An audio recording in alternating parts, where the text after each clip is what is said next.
TV7 Israel News is made possible thanks to your generous donations. Shalom, good evening. This is TV7 Israel News broadcast to you from Jerusalem, and in today's top stories. Israel asserts it is not opposed to a good nuclear deal with Iran so long as ample constraints frustrate its rush to a nuclear weapon. Iran claims progress has been made at the nuclear talks in Vienna. Iranian-proxy militias launch multiple attacks against military installations housing U.S. troops in both Syria and Iraq.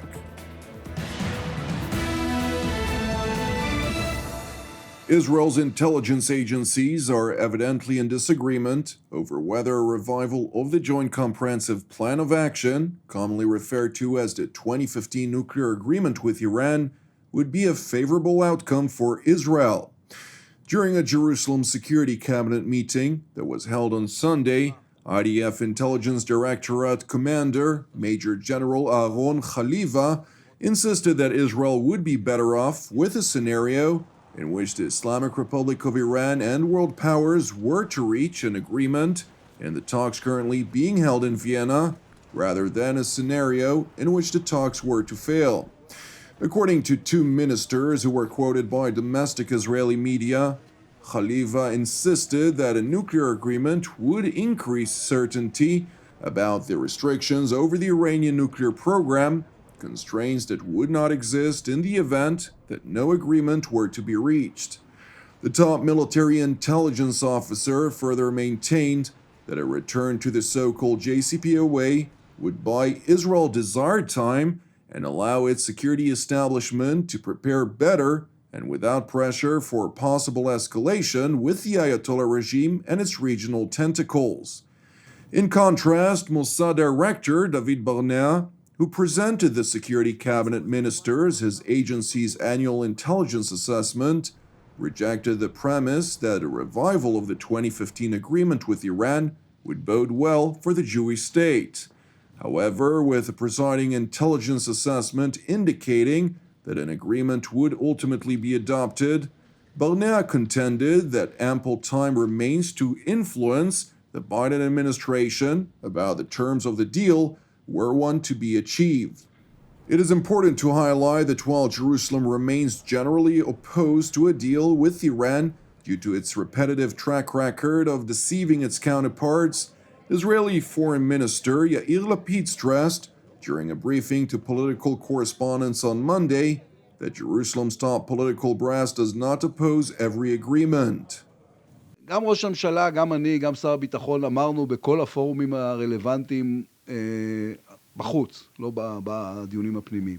אנחנו לא נגד כל הסכם. הסכם טוב זה דבר טוב. מדינת ישראל לא תהיה נגד הסכם טוב. אנחנו מקיימים דיון אינטנסיבי על מה זה הסכם טוב. בדיון הזה אנחנו נמצאים ליד השולחן. זאת אומרת, יש קשב עולמי, ועוד יותר מזה קשב לשחקנים המעורבים, לעמדה הישראלית. כולל היום בבוקר. ברמות של האנשים שלנו, מול האנשים שמנהלים פיזית את המשא ומתן, אנשים כמו רוב מאלי ואחרים.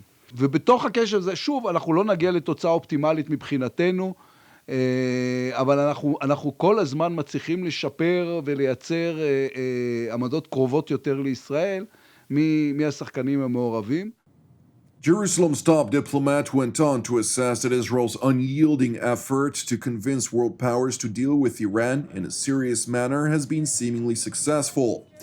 Nevertheless, in contrast to Israel's efforts to ensure ample constraints on Iran's nuclear program, in any event, the Ayatollah regime intends to disregard provisions that could enable it to deliver a nuclear payload. According to UN Security Council Resolution 2231, Iran is called upon not to undertake any activity related to ballistic missiles designed to be capable of delivering nuclear weapons, including launches using such ballistic missile technology. The Iranian Defense Ministry announced on December 30th that it successfully launched a rocket which uses such ballistic missile technology to send 3 research devices into space and confirmed its intention to continue with its purported advances.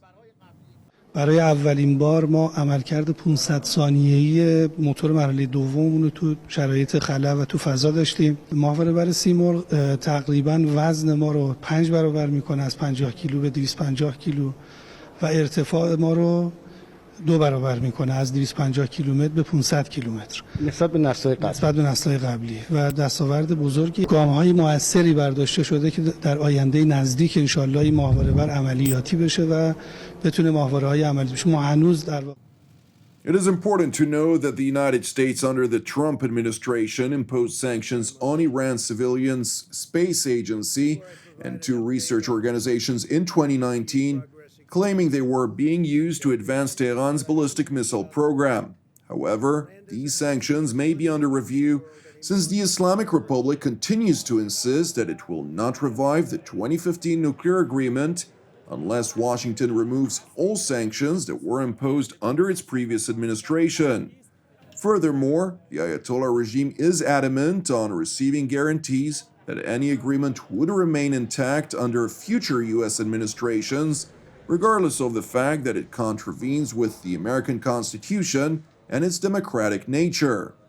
طبیعی هستش که جمهوری اسلامی ایران باید به خاطر سابقه بسیار بدی که ایالات متحده از خودش به جا گذاشته و بی‌عملی که اروپایی‌ها انجام دادن مطمئن بشه که در آینده هیچ کسی دیگه‌ای دوباره حقوق بین الملل رو و این تفاهم رو به سخره نخواهد گرفت. تضمین‌های لازم باید داشت. هیچ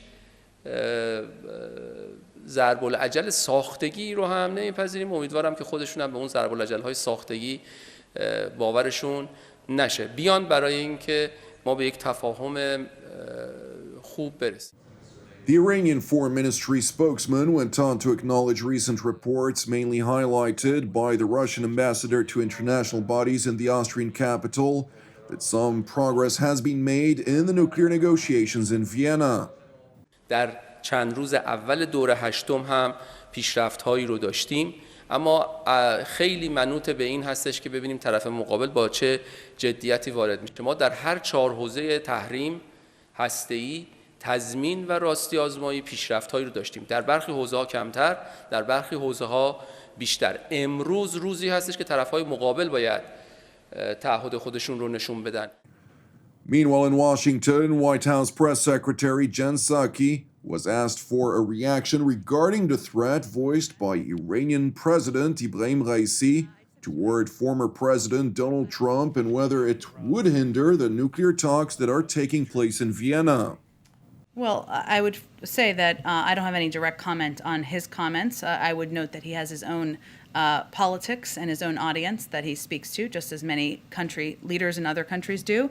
But right now, Special Envoy Malley is currently leading an interagency delegation to the 8th round of talks in Vienna, which resumed on January 3rd. There was modest progress in talks last week, and we hope to build on that this week. What is clear is that if we do not soon reach an understanding on mutual return to compliance, Iran's accelerating nuclear steps will hollow out the JCPOA. So our priority remains reaching and implementing a rapid mutual return, and I expect those negotiations will focus on those topics at hand, not comments of any leaders around the world. While the Biden administration remains unyieldingly resolved to reach an agreement with Iran on its nuclear program, Iranian-proxy militias have stepped up attacks on military installations housing U.S. forces in both Syria and Iraq. At least 8 rockets were launched this morning from the west of the Syrian city of Al-Mayadin and the town of Diban, areas under control of Iranian proxy militias. The rocket fire was presumably conducted in response to surface-to-surface strikes that were conducted by the U.S.-led coalition a day prior, targeting several launch sites near the Green Village, which houses American and other Western service members. One of the reasons why these sites were hit was we had reason to believe that they were going to be used as launch sites for attacks on Green Village. So clearly our men and women remain in harm's way, and we have to take that threat very seriously. We always have the right of self-defense. I'm not at a position now to get into specific attribution. That said, we continue to see threats against our forces in Iraq and Syria by militia groups that are backed by Iran. But again, I don't have specific attribution on who was responsible for these specific sites. Separately in Iraq, a Katyusha rocket struck a military base housing U.S. forces near Baghdad International Airport earlier this morning. And earlier on Tuesday, 2 explosive-laden unmanned aerial vehicles were intercepted as they were approaching the Iraqi Ain al-Assad Air Force Base, which hosts U.S. troops. And while shying away from immediately attributing responsibility to Iranian-backed militias, Pentagon Press Secretary Kirby acknowledged consistent concerns regarding threats posed by Tehran's proxies in the region. We have consistently been concerned about the threats to our forces in Iraq by militias backed by Iran. That is not a new concern.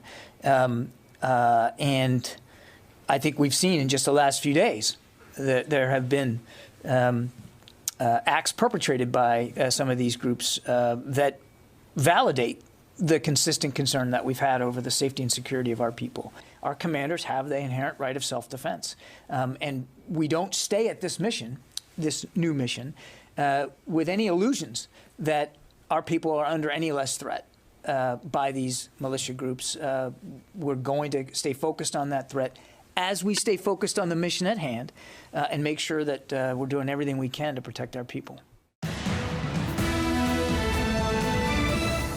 Thank you for watching us. As part of TV7 Israel's prayer initiative, I would like to encourage you today to join the team and me here in Jerusalem to lift up Finland in prayer for its salvation and peace, alongside prayers for our persecuted brothers and sisters worldwide, in addition to our ongoing prayers for the peace of Jerusalem and the salvation of Israel. I'm Jonathan Hassan, wishing you an Erev Tov U'Mevorach, and we will see you again tomorrow at the same time.